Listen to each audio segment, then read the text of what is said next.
presentation is on DNA and Gregor Mendel. Gregor Mendel.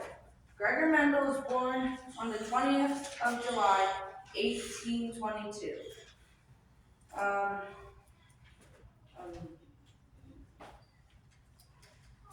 He was a meteorologist, biologist, mathematician, the founder of the science of genetics. He experimented with plants conducted between 1856 and 1863. He developed many of the rules for heredity, now known as Mendel's laws of inheritance. He did 7 characteristics of pea plants: height, pod shape, color, seed shape, and color of flower position.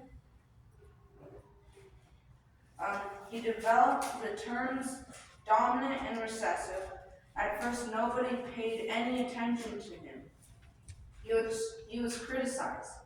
He started researching genetics with mice.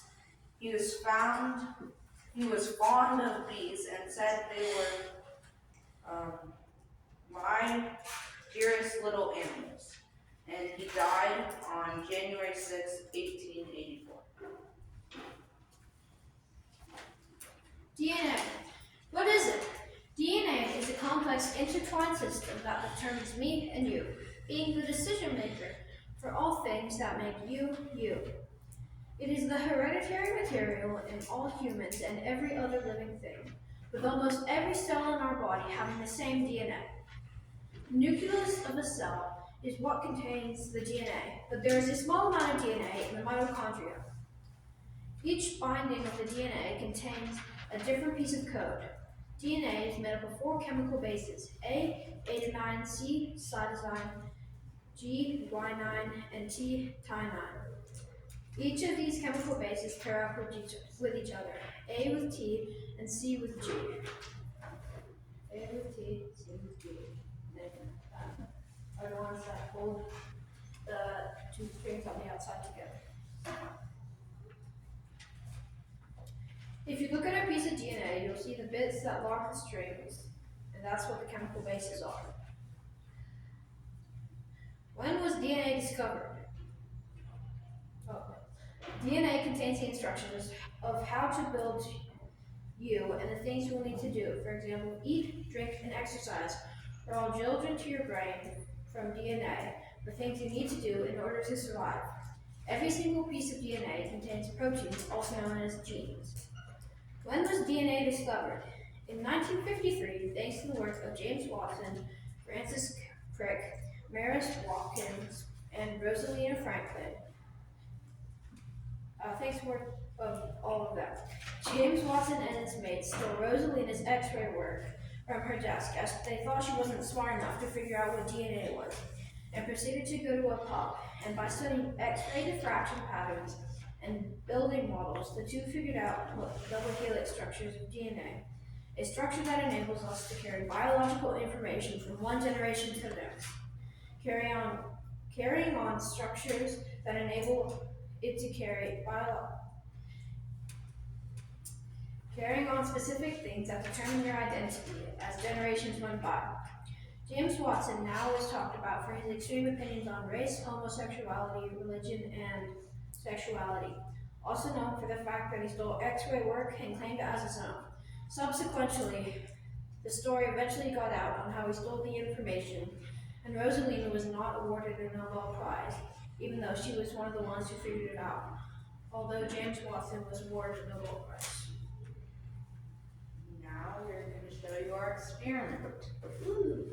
I have to get that. Please.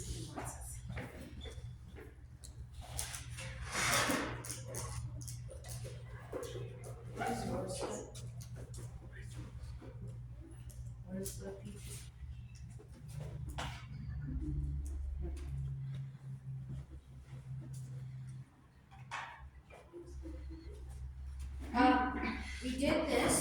We made this solution by crushing up 10 strawberries, uh, 10 strawberries until there were no more clumps. And then we made a solution of 180 milliliters of water, 20 milliliters of dish soap, and 1 teaspoon of salt. We mixed that all together and added it to the strawberry mixture. And then we mixed that up, and then we strained it through a big strainer, and then we strained it through a coffee strainer. Then we came out with this solution, and that is 91% isopropyl alcohol. And it's ice cold, so we have it in the elementary freezer. And then with the reason we added the salt, the strawberries, when we smushed it up, we took apart the cell, we smushed up the cell, and then we added a teaspoon of salt to degrade the outside of the nucleus, and DNA is inside of the nucleus, so there we got DNA from the inside of the nucleus by dissolving the shell of the nucleus. So I'll show you what happened when we pour isopropyl alcohol into it.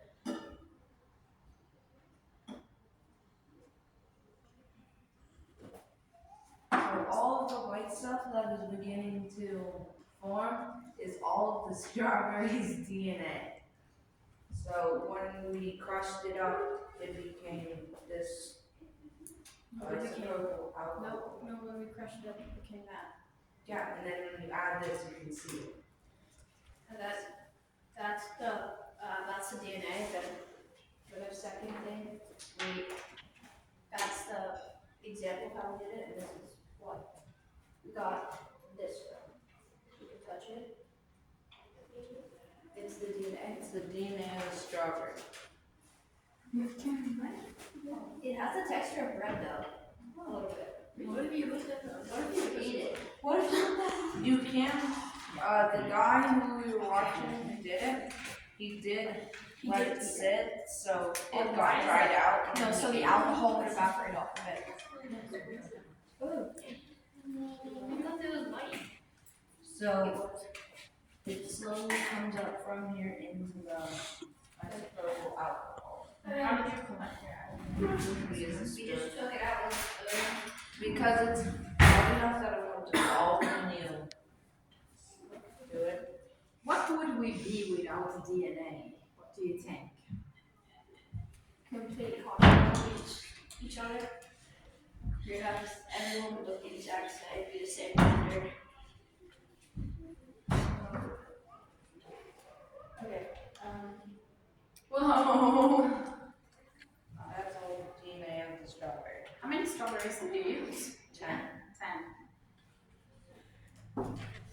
And if you leave it sit longer, then more will come up and it'll get easier to spit out. Okay. And then also we can take some of this. We can take some of this and put it in a petri dish and look under a microscope. So, do you want to extract it?